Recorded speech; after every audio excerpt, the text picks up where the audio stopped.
चौथे चरण के फैसले की घड़ी आ गई है। सुबह 7 बजे से 9 जिलों के उम्मीदवारों की किस्मत का फैसला जनता ईवीएम के जरिए करेगी। अगर चौथे चरण में वीआईपी सीटों की बात करें तो इस चरण में योगी के मंत्री और बीजेपी के वीआईपी नेताओं के साथ विपक्ष के दिग्गजों का फैसला होना है। इन्हीं सीटों से कमोवेश चौथे चरण की बाकी सीटें भी प्रभावित होने वाली हैं। चौथे चरण में 9 जिलों की 59 सीटों पर मतदान होने हैं, जिसमें 621 उम्मीदवार चुनावी मैदान में हैं। अगर इन प्रत्याशियों के शपथ पत्र की बात करें तो 167 पर आपराधिक केस दर्ज हैं, जिनमें 129 पर गंभीर केस चल रहे हैं। यूपी विधानसभा के चुनाव में धनबली उम्मीदवारों का भी बोलबाला है।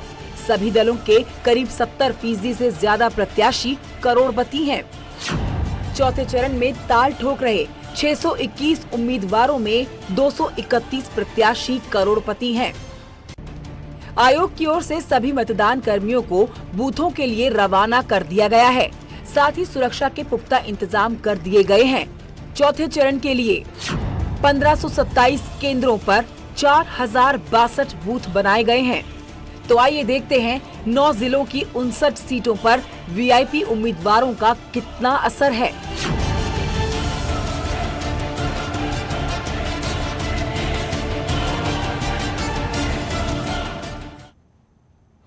नमस्कार, स्वागत है आपका। मैं हूं आपके साथ अमित गर्ग शुक्ला। यूपी में चुनावी घमासान जारी है। चौथे फेज के लिए मतदान के बस अब कुछ ही घंटे बचे हुए हैं। 23 फरवरी को यूपी के 9 जिलों की 59 सीटों पर मतदान होना है। फिलहाल हम चौथे फेज की 12 सीटों पर बात करेंगे, क्योंकि वो 12 सीटें हैं जिस पर योगी सरकार के मंत्री समेत 12 दिग्गजों की किस्मत दांव पर रहेगी। और कमोबेश इन्हीं सीटों से चौथे फेज की बाकी सीटें भी प्रभावित होने वाली हैं। तो चलिए सबसे पहले सिलसिलेवार तरीके से देखते हैं ये 12 वीआईपी सीटें कौन सी हैं। चौथे चरण की जो 12 वीआईपी सीटें हैं वो हम आपके सामने रख रहे हैं। आशुतोष टंडन यूपी सरकार में मंत्री हैं, फिलहाल लखनऊ पूर्वी से चुनावी मैदान में हैं। अनुराग भदौरिया उनके सामने ताल ठोक रहे हैं, इसलिए हम कह रहे हैं कि वीआईपी सीट है। रविदास मेहरोत्रा समाजवादी पार्टी सरकार में मंत्री रह चुके हैं, वो भी चुनावी मैदान में हैं। ब्रजेश पाठक, इन 12 चेहरों में एक बड़ा चेहरा ब्रजेश पाठक का भी कैंट सीट से वो चुनावी ताल ठोक रहे हैं, पिछली बार मध्य से थे। राजेश्वर सिंह सरोजनी नगर से वो प्रत्याशी हैं। इसके अलावा उनके सामने है अभिषेक मिश्रा जो कि ताल ठोक रहे हैं। अदिति सिंह रायबरेली से इस बार प्रत्याशी भारतीय जनता पार्टी के टिकट पर, पिछली बार वो कांग्रेस में थी। मनोज पांडे रायबरेली की ऊंचाहार सीट से प्रत्याशी हैं। 12 चेहरों में इनका भी एक प्रमुख चेहरा है। हरगोविंद भार्गव उम्मीदवार हैं समाजवादी पार्टी से। इसके अलावा नितिन अग्रवाल पिछली बार समाजवादी पार्टी से थे, इस बार बीजेपी से हैं। वीआईपी सीट है उनकी भी। योगेश वर्मा प्रत्याशी है भारतीय जनता पार्टी के। जय कुमार जैकी जो कि यूपी सरकार में मंत्री रह चुके हैं। ये 12 चेहरे और इनकी 12 सीटें हैं जिनको वीआईपी सीट के तौर पर देखा जा रहा है। सबसे पहले हम बात करेंगे पहली विधानसभा सीट की और पहली वीआईपी सीट की, लेकिन उससे पहले हम आपको बताते हैं कि इन 12 विधानसभा सीटों से हमारे सहयोगी हमारे साथ जुड़ने वाले हैं जो बताएंगे कि यहां पर क्या समीकरण चल रहा है और किस तरीके की टक्कर यहां पर देखने को मिलने वाली है। सबसे पहले वीआईपी सीट नंबर 1 की बात करते हैं। आशुतोष टंडन भारतीय जनता पार्टी से प्रत्याशी हैं, लखनऊ पूर्व से। उनके सामने अनुराग भदौरिया हैं और बीएसपी की तरफ से आशीष सिन्हा, कांग्रेस की तरफ से मनोज तिवारी। यह है वीआईपी सीट नंबर 1, जहां पर आशुतोष टंडन के सामने इस बार समाजवादी पार्टी ने अनुराग भदौरिया को चुनावी मैदान में उतार रखा है।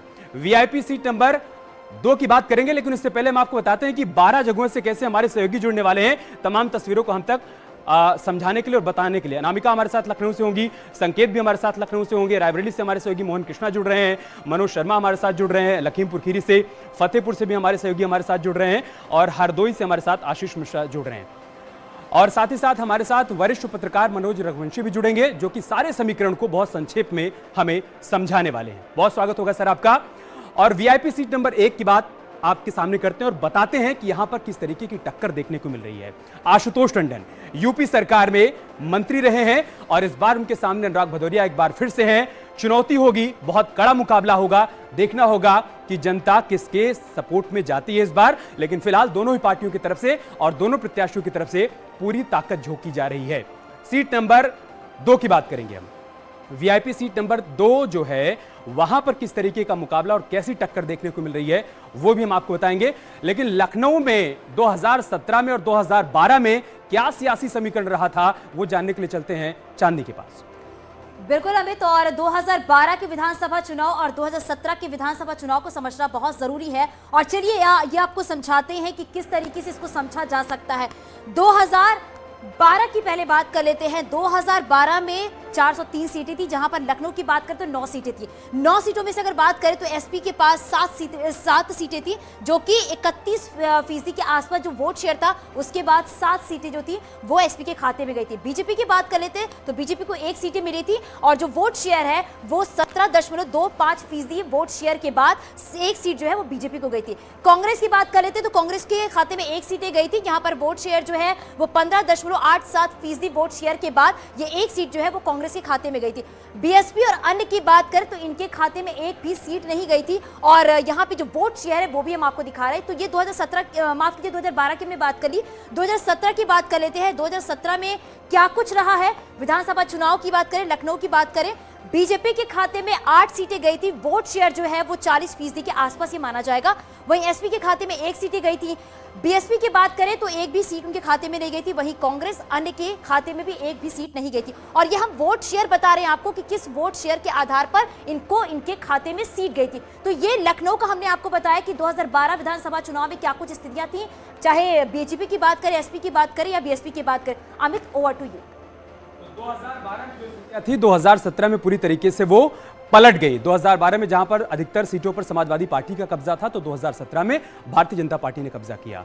वीआईपी सीट नंबर 2 की बात करते हैं। वहां पर क्या सियासी समीकरण है और कैसी टक्कर देखने को मिल रही है, हम आपको बताते हैं। Sarojini Nagar VIP seat number 2, Rajeshwar Singh ED के से प्रतिनियुक्ति लेकर और उसके बाद वीआरएस लेकर वो चुनावी मैदान में उतरे हैं। भारतीय जनता पार्टी ने सरोजनी नगर से उनको प्रत्याशी बनाया है। उनके सामने अभिषेक मिश्रा हैं समाजवादी पार्टी की तरफ से, और बीएसपी की तरफ से जलीस खान है, कांग्रेस की तरफ से रुद्र दमन सिंह हैं। यह है वीआईपी सीट नंबर 2 का सियासी समीकरण, और यहां का मुकाबला किस तरीके से वो हम आपको बता रहे हैं। राजेश्वर सिंह जो कि पहली बार चुनावी मैदान में उतरे हैं, उनके सामने बड़ी चुनौती होगी।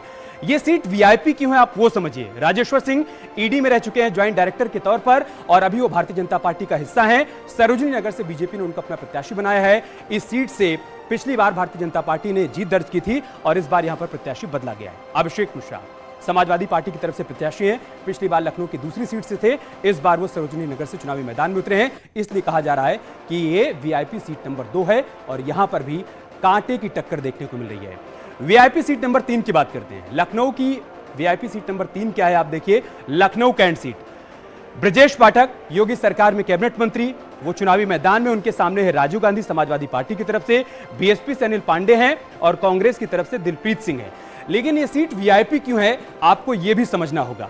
वीआईपी सीट इसलिए कहा जा रहा है क्योंकि ब्रजेश पाठक एक बार फिर से चुनावी मैदान में है। पिछली बार लखनऊ मध्य से थे, इस बार लखनऊ कैंट से हैं। योगी सरकार में मंत्री रह चुके हैं, लिहाजा उनके सामने बड़ी चुनौती है इस सीट पर जीत दर्ज करने की। इसलिए कहा जा रहा है कि यह भी वीआईपी सीटों में से एक वीआईपी सीट है। और हमारी सहयोगी अनामिका लखनऊ से हमारे साथ जुड़ चुकी हैं, जो कि बताएंगी कि इन तीनों सीटों पर किस तरीके की टक्कर और कैसा समीकरण इस बार देखने को मिल रहा है। अनामिका, आप बताइए बारी बारी से इन तीनों सीटों का समीकरण क्या कह रहा है 2022 में। देखिए, सबसे ज्यादा महत्वपूर्ण यह है कि लखनऊ सिर्फ राजधानी और सियासत का केंद्र नहीं बल्कि अपने जायके के लिए भी काफी मशहूर है। तो यहाँ पर चार्ट को लेकर चर्चा लगातार चल रही है उत्तर प्रदेश की सियासत को लेकर। लेकिन महत्वपूर्ण यह है कि जो आपने जिक्र किया सीटों का, सबसे पहले शुरुआत करूंगी मैं लखनऊ पूर्वी सीट से। ये वो सीट है जहां पर जीत का सूरज निकलता है पूरब से, बीजेपी ऐसा मानती है। और अगर बात की जाए तो 1991 के बाद से लगातार 30 साल तक बीजेपी का यहाँ पर कब्जा रहा है। वर्तमान में आशुतोष टंडन जो कि सरकार में मंत्री भी रहे, वो इस सीट से है। लेकिन 2014 में जब उपचुनाव हुए थे तब से आशुतोष टंडन वहां पर है।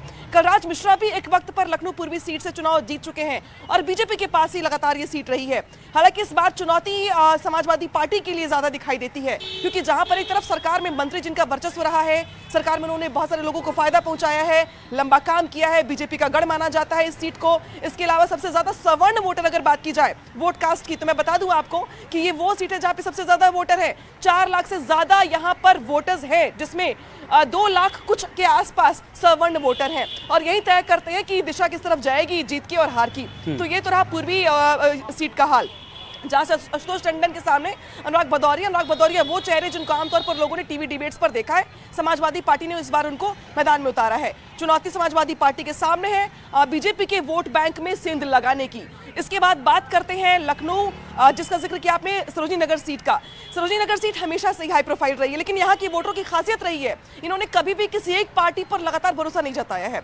2007 में इस सीट पर से बसपा के प्रत्याशी जीते थे, 2012 में इस सीट से समाजवादी पार्टी के प्रत्याशी जीते थे, 2017 में इस सीट से बीजेपी के प्रत्याशी जीते थे। यानी कि चुनाव दर चुनाव यहाँ के वोटरों ने अपने प्रत्याशी को या अपने नेता को बदल दिया है। 2017 के चुनाव में स्वाति सिंह यहाँ से बीजेपी ने उनको प्रत्याशी बनाया था। स्वाति सिंह ने ऐतिहासिक जीत हासिल की थी यहाँ से, इसके बाद सरकार में मंत्री भी रही वो, लेकिन इस बार स्वाति सिंह का टिकट काट दिया गया, प्रत्याशी बनाया गया ईडी के ऑफिसर रहे राजेश्वर सिंह को। लेकिन यहाँ पर राजेश्वर सिंह के सामने चुनौती है। चुनौती इस बात को लेकर के है कि लखनऊ में अगर बात की जाए तो अभिषेक मिश्रा जो कि सपा सरकार में मंत्री रहे हैं, यूथ चेहरे थे, यंग चेहरे थे, अखिलेश यादव के करीबी माने जाते हैं, इस बार सीट बदल करके वो भी उसी सीट से ताल ठोक रहे हैं। और उस सीट की ये भी खासियत है कि वहाँ ब्राह्मण बनाम ठाकुर बहुत चलता है। राजेश्वर सिंह ठाकुर चेहरे हैं तो अभिषेक मिश्रा ब्राह्मण चेहरे हैं। बाकी कास्ट वोटर्स भी अलग अलग लोगों को प्रभावित करते हैं, लेकिन इस बार चुनौती दोनों के सामने है, क्योंकि उन दोनों ही प्रत्याशियों में से कोई ऐसा प्रत्याशी नहीं है जो पहले से वहां पर मौजूद रहा हो और चुनाव लड़ता रहा हो। दोनों ही प्रत्याशी ऐसे हैं जो पहली बार उस सीट से दाम आजमाने जा रहे हैं, चाहे राजेश्वर सिंह की बात करें या अभिषेक मिश्रा की बात करें।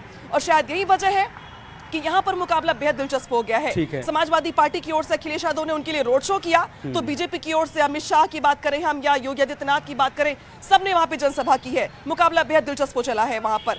इसके बाद तीसरे नंबर पे बात करते हैं लखनऊ कैंट सीट की। कैंट सीट भी बीजेपी के लिए फ्रूटफुल रही है। इसका कारण यह है कि कैंट सीट पर ब्राह्मण जो है समुदाय वो बहुत ज्यादा है, और ब्राह्मण ही वोटर्स वहां पे तय करते हैं कि वहां पे जीतेगा कौन, और ब्राह्मणों ने हमेशा बीजेपी पर भरोसा जताया भी है। 2017 के चुनाव में रीता जोशी वहां से चुनाव जीत गई थी बीजेपी की ओर से। हालांकि बाद में उनको पार्टी ने 2019 में सांसद बना के भेज दिया और फिर वहां से सुरेश तिवारी उपचुनाव में जीत गए, जो बीजेपी के पुराने कद्दावर नेता रहे हैं। लेकिन इस बार अगर बात की जाए तो लखनऊ कैंट सीट से ब्रजेश पाठक मैदान में है, जो कि सरकार में मंत्री भी रहे, इसके अलावा ब्राह्मण चेहरे के तौर पर भी है। साथ ही महत्वपूर्ण बात यह है कि वहां पर समाजवादी पार्टी की ओर से जो प्रत्याशी उतारा गया है उसके सामने चुनौती है ब्रजेश पाठक को बीट करने की, क्योंकि ब्रजेश पाठक एक ऐसे चेहरे हैं जो पुराने नेता रहे हैं लखनऊ के, और वो हर जगह जाते भी, उनकी उपस्थिति भी बहुत ज्यादा रहती है। ऐसे में कैंट सीट पर ब्राह्मण वोटर्स किस तरफ जाएंगे ये भी अपने आप में महत्वपूर्ण हो जाता है। इसके अलावा ब्रजेश पाठक जिनको लग रहा था लखनऊ मध्य सीट को लेकर, जो जिक्र पहले कर रहे थे आप, लखनऊ मध्य सीट से ब्रजेश पाठक चुनाव जीत चुके हैं, लेकिन लखनऊ मध्य ऐसी सीट है जहां पर समाजवादी पार्टी के प्रत्याशी रविदास मेहरोत्रा बहुत अच्छा चुनाव लड़ रहे हैं। ऐसा इसलिए क्योंकि लखनऊ मध्य सीट पर मुस्लिम भी वोटर्स। ठीक है नामिका, बहुत शुक्रिया आपका हमारे साथ जुड़ने के लिए और सारे समीकरण समझाने के लिए। मनोज सर, इन तीनों सीटों पर क्या एक्स फैक्टर आप देख पा रहे हैं और क्या समीकरण देख पा रहे हैं, पूर्वी पर, कैंट पर और सरोजिनी नगर में?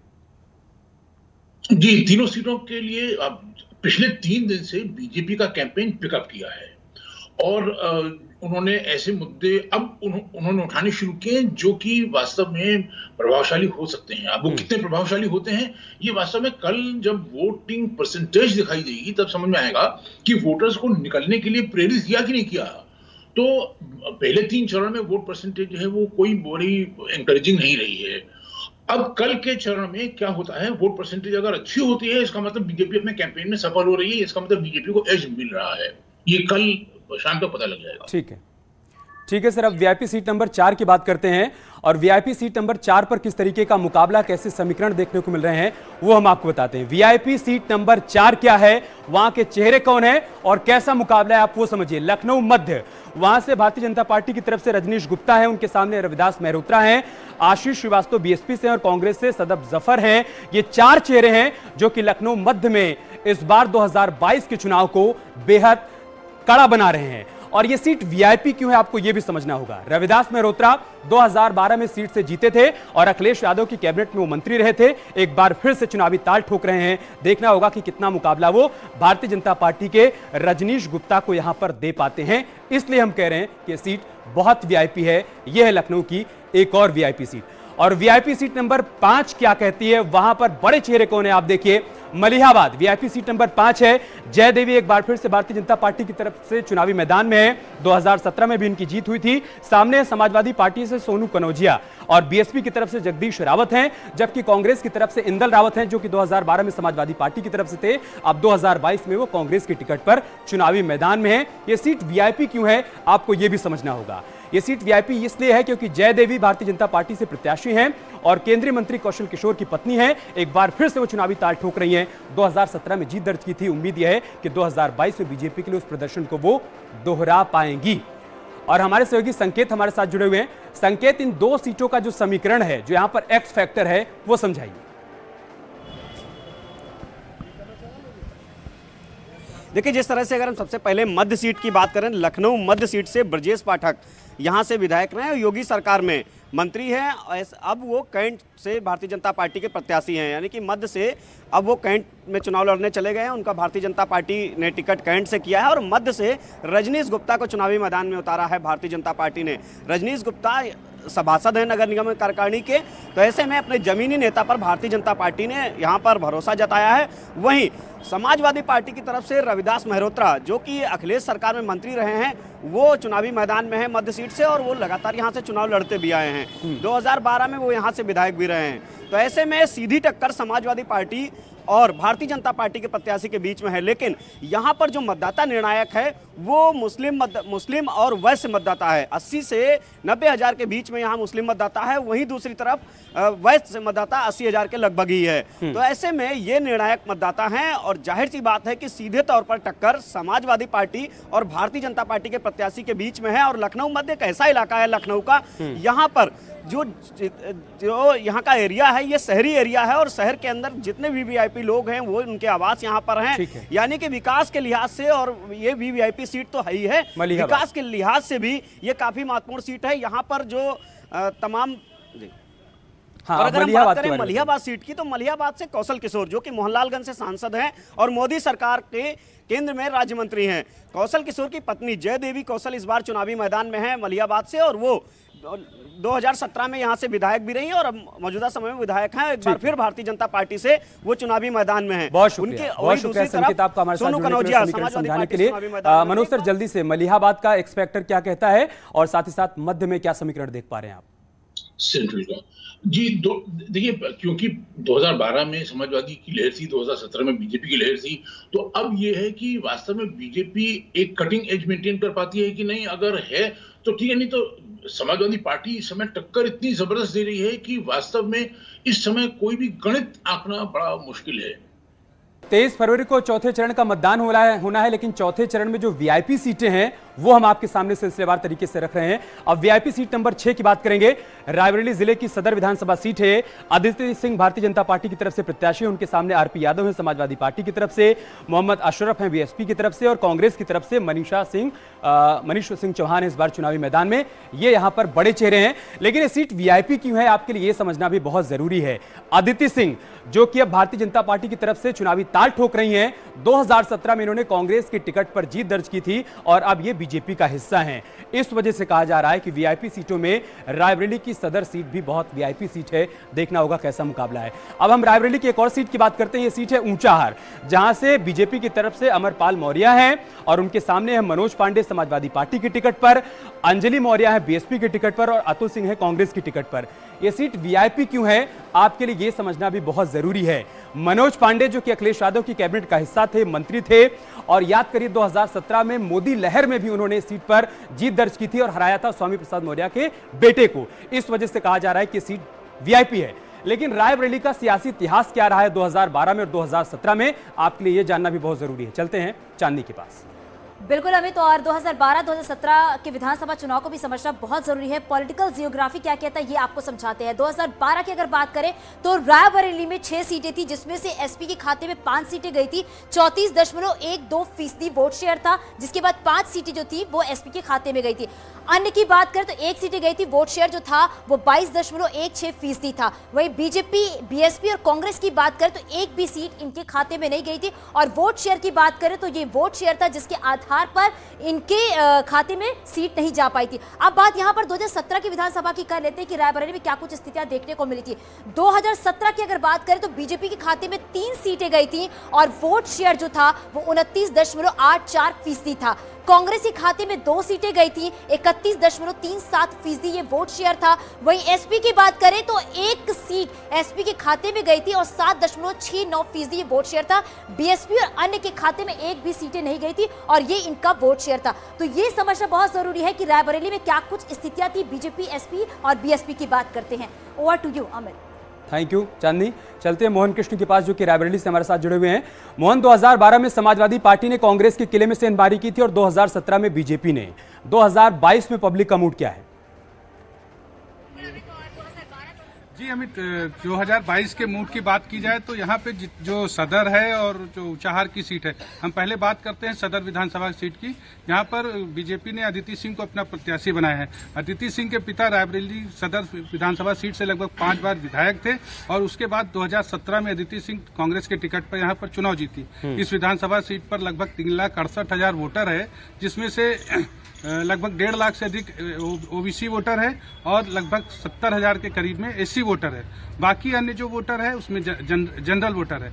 तो जो समीकरण है यहाँ पे, अदिति सिंह का जो वोट शेयर था 2017 में कांग्रेस के साथ अलायंस था वो सपा का, जिसके चलते अदिति सिंह को 92,000 वोटों से जीत मिली थी। लेकिन इस बार यहाँ पे समाजवादी पार्टी ने अपना प्रत्याशी भी खड़ा किया हुआ है और अदिति ने पार्टी भी बदल ली है। बहुत शुक्रिया मोहन आपका हमारे साथ जुड़ने के लिए और जानकारी तक पहुंचाने के लिए। मनोज सर, क्या कहता है रायबरेली का एक्स फैक्टर? आपको क्या लग रहा है कि 2012 में समाजवादी पार्टी ने सेंधमारी की और 17 में बीजेपी ने की? कांग्रेस पार्टी अपना किला पहले ही नहीं बचा पाई है, 22 में क्या होगा? जी देखिए, अब समाजवादी पार्टी की सेंधमारी ज्यादा मजबूत थी 5 सीट की, बीजेपी की सेंधमारी कम मजबूत थी 3 सीट की। कांग्रेस पार्टी का ये किला देखिए, एमएलए के स्तर पर मतलब किला तो ठीक रहा है, ये मतलब लोकसभा की सीट तो किला है ही है, लेकिन विधानसभा के लेवल पे ये किला नहीं रहा है। मतलब ये किला केवल एक बार रहा है पहले 1977 में, जब इंदिरा जी अपना चुनाव, मतलब उत्तर प्रदेश की पूरी 85 सीट हार गए थे। तो इंदिरा जी भी हार गई थी रायबरेली से, संजय गांधी भी हार गए थे अमेठी से। लेकिन एमएलए के लेवल पे तो ये कांग्रेस का वैसा किला नहीं रहा है। तो अब 2012 में तो अनडिसाइडेड सा है, मतलब कांटे की टक्कर है। तो वास्तव में किला किसका बनेगा ये देखने वाली बात। हम बात कर रहे हैं चौथे चरण की वीआईपी सीट की। एक और जिले की बात करते हैं, जिला है सीतापुर। सीतापुर में कौन सी वीआईपी सीट है और वहां पर कैसा मुकाबला है, आप समझिए। ये सीट है सिधौली की, जहां पर भारतीय जनता पार्टी की तरफ से मनीष रावत हैं, हरगोविंद भार्गव है समाजवादी पार्टी की तरफ से, पुष्पेंद्र रावत है बीएसपी की तरफ से, कमला रावत है कांग्रेस की तरफ से। लेकिन ये सीट वीआईपी क्यों है, आप ये भी समझ लीजिए। ये सीट वीआईपी इसलिए है कि हरगोविंद भार्गव समाजवादी पार्टी की तरफ से प्रत्याशी है और कहा जा रहा है कि बहुत तगड़ा मुकाबला है यहां पर समाजवादी पार्टी और बीजेपी प्रत्याशी के बीच में। दोनों ने अपनी तरफ से पूरी ताकत झोंकी है और दोनों ही अपनी अपनी जीत का दावा कर रहे हैं। 2017 और 2012 में क्या सियासी इतिहास रहा था सीतापुर का, वो जानने के लिए चलते हैं चांदनी के पास। बिल्कुल, और सीतापुर के समीकरण को भी समझना बहुत जरूरी है। 2012 की अगर बात करें तो विधानसभा की जो सीट है वो 9 सीट है सीतापुर में। एसपी के खाते में 7 सीटें गई थी, 34.32% वोट शेयर के बाद ये 7 सीटें गई थी एसपी के खाते में। बीएसपी की बात करें तो 2 सीटें गई थी बीएसपी के खाते में 31.98% वोट शेयर के बाद। बीजेपी, कांग्रेस और अन्य के खाते में 1 सीटें भी नहीं गई थी। तो कह सकते हैं स्थितियां वहां बिल्कुल भी ठीक नहीं थी और ये वोट शेयर हम आपको दिखा रहे हैं। अब इसके बाद बात 2017 की कर लेते हैं, सीतापुर की बात कर रहे हैं। सीतापुर में बता दें आपको कि 2017 में बीजेपी के खाते में 7 सीटें गई थी और 38.02% से ये वोट शेयर था इनका। एसपी के खाते में 1, बीएसपी के खाते में 1, कांग्रेस अन्य के खाते में जो सीटें गई थी वो भी हम आपको बता रहे हैं, क्योंकि ये समझना बहुत जरूरी है। Amit, over to you. Manoj sir, 2012 में समाजवादी पार्टी के पास 7 सीट थी और 2017 में बीजेपी के पास 7 सीट। 2022 में क्या देख पा रहे हैं आप? वास्तव में देखिए, अभी मतलब क्योंकि ये बिल्कुल ही एकदम कांटे की टक्कर इस समय, देखिए जो चीजें प्रभावी तौर पे कही जा रही हैं, अगर ये बात जेल कर गई वोटर के दिमाग में, जो नरेंद्र मोदी कह रहे हैं कि टफ टाइम में टफ लीडर चाहिए, आपका वोट जो है वो भारत के लिए, मतलब देखिए ये इलेक्शन केवल 2022 का नहीं है, ये इलेक्शन 2024 का कर्टन रेजर भी नहीं है। ये इलेक्शन वास्तव में बहुत हद तक ये डिसाइड करेगा कि भारत किस दिशा में, मतलब एक बहुत बड़ा फैसला होने वाला है ये, कि हमारा मतलब रंग कैसा होगा। तो ये अगर वोटर्स के दिमाग में ये बात जेल कर गई तो फैसला जो है वो बहुत हद तक एक तरफा भी आ सकता है, नहीं तो कांटे की टक्कर तो है ही।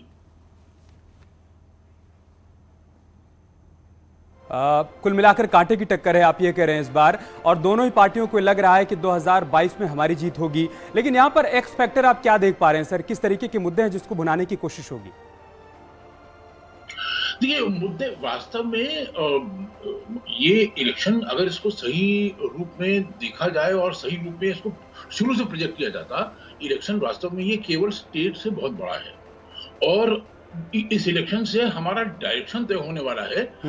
अब जाके बीजेपी का एक कैंपेन उस लेवल पे पहुंचा है जो कि उसको नेशनल डायरेक्शन दे रहा है। ये वोटर को बात जंचती है कि नहीं जंचती है, ये कल शाम तक क्लियर हो जाएगा।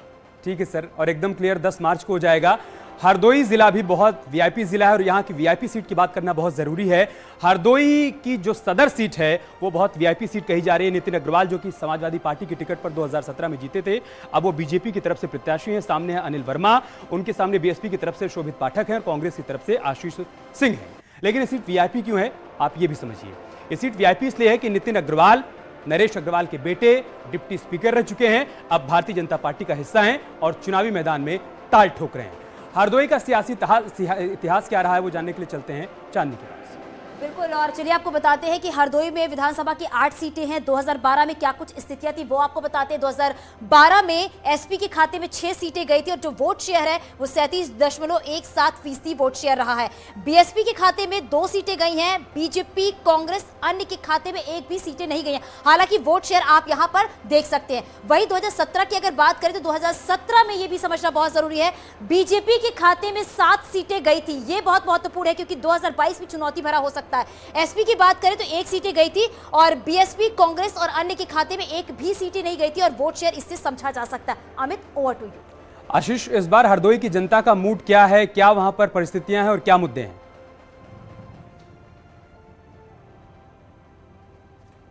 देखिए, अगर हरदोई विधानसभा सदर की बात करें तो यहाँ पर कई लोग मेरे साथ भी हैं और हम आपको बता दें 4,33,133 मतदाता है जो कि जिसमें पासी और ब्राह्मण और क्षत्रिय और मुस्लिम समाज निर्णायक भूमिका में रहता है। आपको बता दें कि इसीलिए और सबसे वीआईपी इसलिए है क्योंकि यहाँ से 40 साल से अग्रवाल परिवार का ही कब्जा इस सीट पर रहा है और अब की भी नितिन अग्रवाल सीट पर बीजेपी से मैदान में है। और वहीं समाजवादी पार्टी ने अनिल वर्मा को पासी समाज का देखते हुए मैदान में उतारा है और वहीं ब्राह्मण समाज का देखते हुए शोभित पाठक को मैदान में उतारा है बीएसपी ने। और बात करें कांग्रेस की तो कांग्रेस के जो जिलाध्यक्ष थे आशीष सिंह, वो क्षत्रिय समाज को देखते हुए उनको कांग्रेस ने हरदोई में उतारा है। फिलहाल यहाँ की अगर बात करें तो नरेश अग्रवाल के पिता 1974 में विधायक हुए थे, उसके बाद 1980 से उनकी विरासत नरेश अग्रवाल ने संभाल ली थी और जिसके बाद 2008 तक वो विधायक रहे और उसके बाद राज्यसभा में उनका टिकट हो गया, जिसके बाद उन्होंने अपने उपचुनाव में अपने बेटे को चुनाव उतार दिया। फिलहाल नितिन अग्रवाल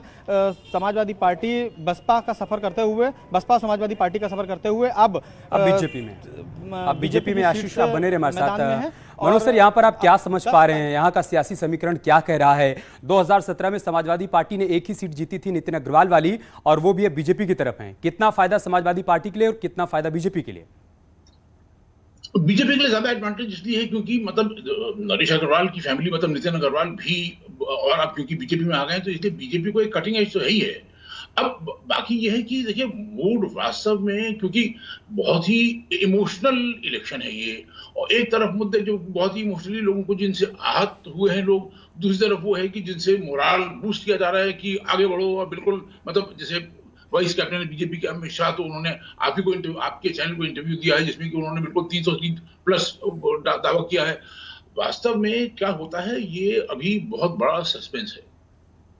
और हरदोई में प्रधानमंत्री मोदी ने भी रैली की, सीएम योगी आदित्यनाथ ने भी रैली की, अखिलेश यादव भी वहां पर पहुंचे थे।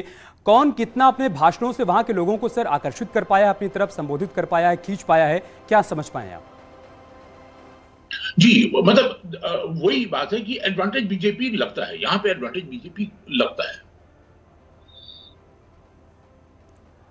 2017 में यहां पर मुद्दा बिल्कुल अलग था सर, 2012 में यहां का मुद्दा बिल्कुल अलग था। 2022 में बीजेपी की तरफ से बताने की कोशिश की जा रही कि देखिए 12 से 17 के बीच में जो माहौल था, 17 से 22 के बीच में वो परिवर्तन, वो फर्क आया है। क्या वहां के लोग भी इसको आसानी से समझ पा रहे हैं? देखिए यही बात है कि जो समझाने का काम एक तो बीजेपी की तरफ से थोड़ा देर से शुरू हुआ और शुरू भी हुआ तो बड़े इनडायरेक्ट तरीके से, मतलब कर्नाटक का हिजाब इश्यू जो है वो इनडायरेक्ट हिजाब को भी देखिए समझाने की जो जरूरत है वो ये नहीं है कि मुस्लिम समाज में लड़कियां बुर्का पहने कि ना पहने, समझाने की जो जरूरत थी बीजेपी को और आज भी है वो ये कि देखिए हिजाब की वजह से हुआ, कश्मीर रैली में क्या हुआ, ठीक आतंकवादियों ने कहा कि लड़कियां बुर्का नहीं पहनेंगी तो हम गोली मार देंगे। जून 89 में उन्होंने मुझसे कहा, और 6 महीने बाद वहां पंडितों का पूरे हिंदू समाज का पलायन हो गया। ठीक है सर, पब्लिक का मूड भी जान लेते हैं। आशीष, आपके पीछे तमाम लोग खड़े हुए, उनसे बातचीत करिए, जानिए कि उनका मूड क्या है 2022 को लेकर।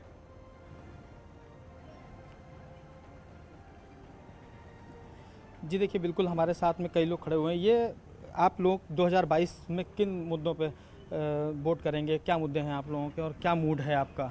देखिए, शिक्षा और स्वास्थ्य जो कि नींव होती हैं किसी भी व्यक्ति के लिए भविष्य को उज्जवल बनाने के लिए, तो शिक्षा और स्वास्थ्य के क्षेत्र में और भी काम करने की आवश्यकता है। काम किया गया, अच्छा कार्य किया गया है। हमारे साथ और भी लोग हैं। भैया, क्या नाम है आपका? राजकमल गुप्ता। किन मुद्दों को लेकर आप वोट करेंगे, क्या मुद्दे हैं आपके और क्या अभी तक? हमारा पहला तो हम अगर सुरक्षित रहेंगे तो तभी हम कुछ कर पाएंगे। तो हमारे लिए तो भय मुक्त समाज, ठीक है, सुरक्षा यहाँ के लोगों के लिए एक बड़ा मुद्दा है और उसके आधार पर ये लोग वोट करेंगे। बहुत शुक्रिया आशीष आपका हमारे साथ जुड़ने के लिए और जानकारी हम तक पहुंचाने के लिए। एक और जिले की बात करते हैं, लखीमपुर जिला है। यहां पर किस तरीके से वीआईपी सीट पर टक्कर देखने को मिल रही है वो आपको बताते हैं। सदर सीट है जहां पर भारतीय जनता पार्टी की तरफ से योगेश वर्मा चुनावी मैदान में है, समाजवादी पार्टी गठबंधन की तरफ से उत्कर्ष वर्मा है, उनके सामने मोहन वाजपेयी है बीएसपी की तरफ से, और कांग्रेस की तरफ से रविशंकर द्विवेदी। लेकिन लखीमपुर सदर सीट वीआईपी सीट क्यों है, आप ये भी समझिए।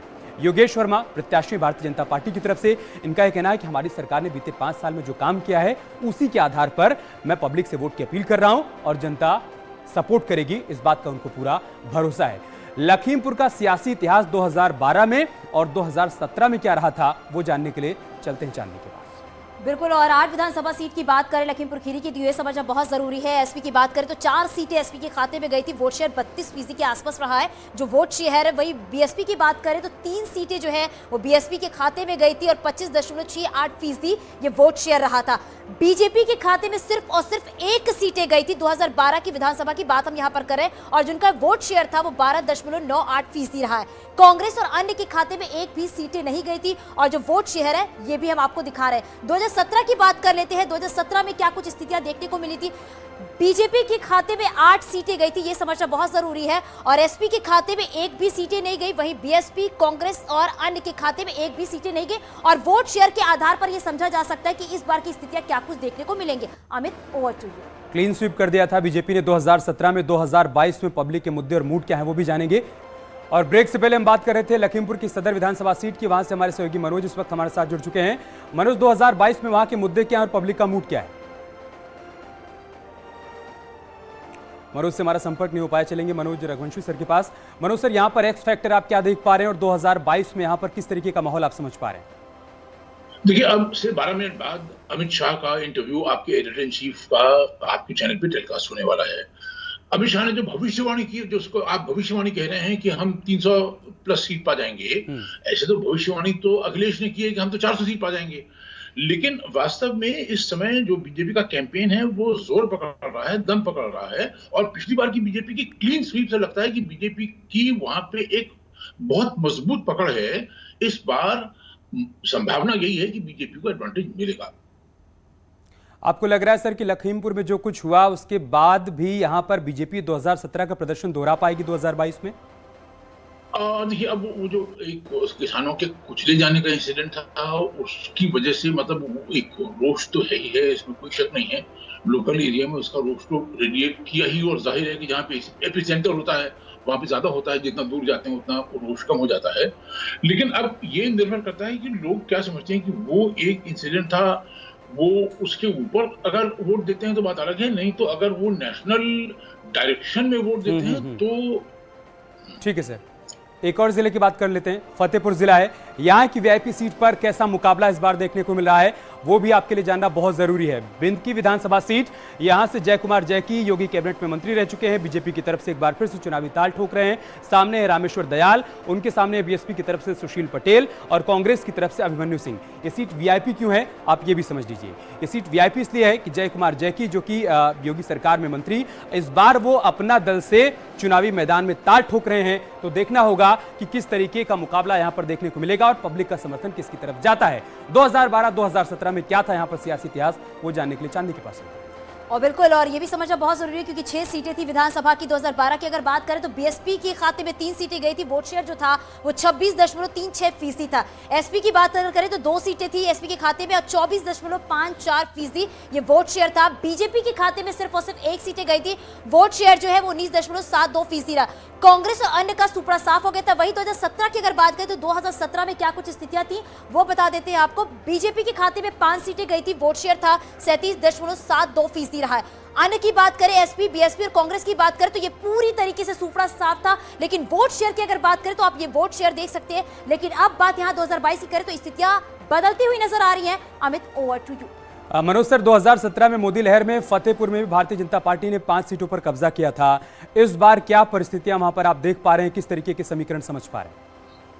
देखिए, अगर वो जो मोदी लहर थी वो कनेक्ट, मतलब इस समय जो बीजेपी का कैंपेन का डायरेक्शन है, अगर वास्तव में वही वेवलेंथ कनेक्ट हो गई तब तो एडवांटेज बीजेपी है ही है। केवल यहाँ नहीं बल्कि पूरे प्रदेश में जो बाकी 4 चरण बचे हुए हैं उनके सब जगह एडवांटेज मिलेगा।